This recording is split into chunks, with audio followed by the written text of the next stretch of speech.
Դա պարզապես նախ ցույց է տալիս, որ այդ իր ճակերտավոր խաղաղությունը, որ ասում է, դա ստեղծել է ինքը, եթե վաղը Փաշինյանը ասված չանի, ես չէի կամենա, ինֆարկտը խփի մեռնի, ուրեմն մինչև հուլիսի 7-ը պատերազմ է լինելու, ինչ եք կարծում, այսինքն այդ խաղաղությունը բերել է մենակ իր շրջապատի համար, որ դաշը սկսեն թալանեն,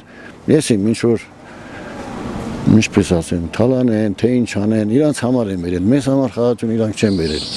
հետի բերել են իրանց տեղերը, իրանց աթոռները ամրապնդելու համար, այդ խաղաղությունը, մեզ համար չի, որովհետև ըստ իրա, եթե ինքը չընտրվի պատերազմին, ինչ ասել է ինքը, դա Հայաստանի համար է բերել խաղաղությունը, թե իրը համար է բերել, ստեղ հարց է առաջ գալիս, ոչ մեկ դրա այդ հարցը տվել են իրան, խնդրում եմ փոխանցեք այդ հարցը իրան, իրա համար է բերել, իրա շրջապատի համար է բերել այդ խաղաղությունը, թե Հայաստան երկրի համար է բերել, ես այդպես էլ դրանից բան չեմ հասկանում, այդ մանիպուլյատորից